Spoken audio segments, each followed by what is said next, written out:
welcome, Senator Hasegawa. I have to say, I can't remember the last time you were in front of the Law and Justice Committee. Yeah, it's been a little while. I can't even remember the last bill I had here, but this is an important one. I'm Bob Hasegawa, Senator for the 11th District. Thank you, Chair Dingra and Ranking Member Holey and members of the committee. Ranking Member, you may be interested because the genesis of this bill, the most recent version of it, is an incident that happened in the city of Renton, which I know you are familiar with. This comes to us addressing only school districts prospectively because John Houston, who you will hear from later on, has graciously said that, he just wants to make sure this doesn't happen to anybody again. Doesn't impact his situation immediately, but in the future, we narrowed it just to address school districts because it would have just been too heavy of a lift to get cities and counties and other political subdivisions on board, which would not likely happen anyway. So instead of doing all of that work, we just wanted to move the immediate solution forward.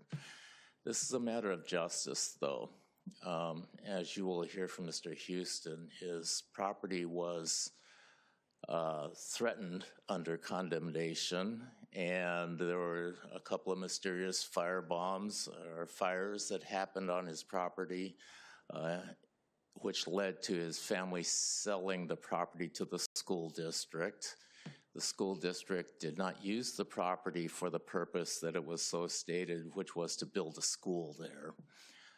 Instead, some years later, it sold the property to a developer, and now there's multiple plots on it with homes selling for over $1 million. So the school district did not profit as much as the developer did, but the point is that the Houston family, or in future circumstances, those under the threat of condemnation or actually under condemnation for their property for a public purpose, which is understandable, if not used for that public purpose, should be given the first right of refusal to buy it back for the amount that they received for the condemnation. So this is a minor piece of a much larger issue, which I'm sure you're well aware of, but land is the foundation of wealth and generational wealth. And when land is taken from you, the future opportunities for your family are very difficult. So there's been a couple of studies done. The American Association of Realtors estimates that millions of acres of land Black people amassed after slavery, of the millions of acres, 90% of it no longer belongs to Black families. That's since the Civil War. The Institute of Justice says that between 1949 and 1973, 2,532 projects were carried out by eminent domain in 992 cities, displacing 1 million people, 2/3 of whom were Black. So when we understand the magnitude of this problem and how generational wealth is being stolen from people, I think that this just opens the door to a much larger conversation about reparations and how we are going to deal with this problem in the future to make sure that everybody has equal opportunities for their families. So thank you for considering this bill, which opens the door, and we're happy to take any questions from you. Thank you so much, Senator Hasegawa. Senator Fortunato. Thank you, Madam Chair. I wish I would have known about this bill because I would have signed on to it, Bob. Join Senator Schessler. I know of a situation where a city purchased or condemned a piece of land specifically to build a reservoir. However, that never happened. The landowner had attempted to get it rezoned to build homes, which would have escalated the value. City condemned it for a reservoir. Never happened. years went by, a couple of years, 4 or 5 years. City then rezoned it, sold it for a development, right? And I made the exact argument here. If you're not going to use it for what you intended to do, give it back to the people that you took it from. So I appreciate it. Great bill. Look forward to voting for it. There's no shortage of examples. This bill actually was modeled after a Utah law, which was much broader, but we narrowed it just to school districts. And Senator Fortunato, we would love these comments at final passage. Now we're going to move on to public hearing. Thank you, Madam Chair. Thank you so much. And with that, I'm going to welcome John Houston, Shaylin Houston, and Jerry Evans. Please come up and tell us about this bill. And thank you so very much, Senator Hasegawa, for bringing this bill forward.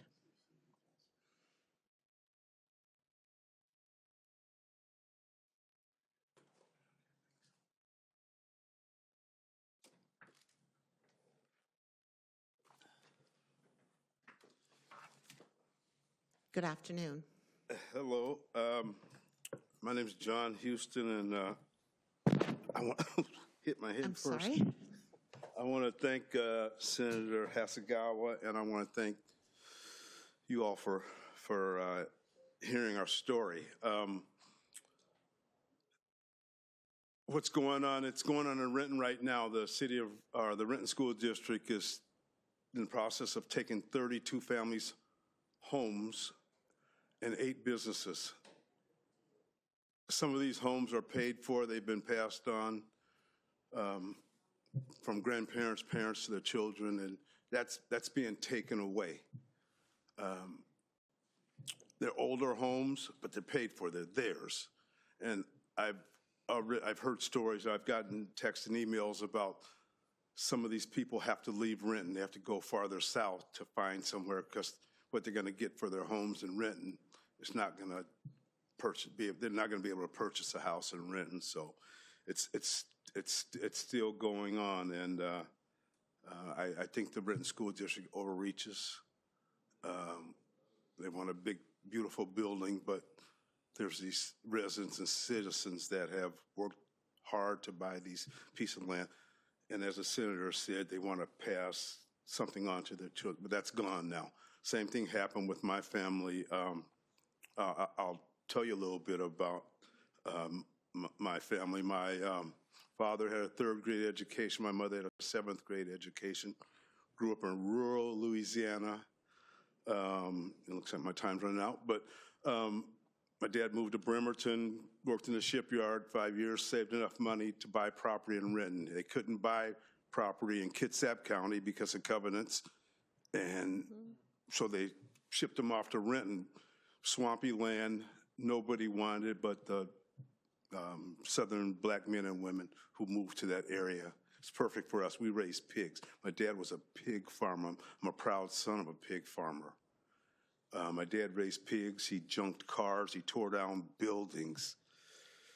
But he's smart enough to buy 10 acres of land.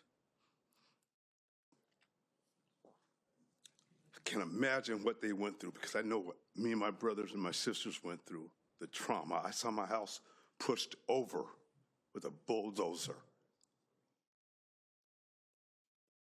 That trauma was never treated. I still live in Renton. I drive past. That was our sanctuary. We can go 10 acres of woods, nothing but birds and chipmunks. But that was taken away from us. We had 2 houses burned down. The Renton School District still, while we were trying to find a place to live, we lived in a shed that our animals lived in. But they're still saying we're going to get your land. They did it. They burned down, 2 houses were burned down. We had a bomb go off on our front porch. And they're still going after my mom and dad. My mom and dad grew up with that in Louisiana, Jim Crow South. My dad was born in 1907, barely escaped slavery. Came here, the great Northwest, to have that happen. My dad moved to Moses Lake. I saw him 3 times. They divorced. My mom wanted to keep us in Renton schools. My dad said, I'm done. I've seen this in Louisiana. Now I see it here. said, I'm going to go buy a piece of sand in Moses Lake and sagebrush and see if they'll come and take that. I have a grandson now who's worked hard in high school. He kind of messed around in the 9th grade, but 10th, 11th, 12th grade, he's been straight honor roll. He's got letters and acceptance letters.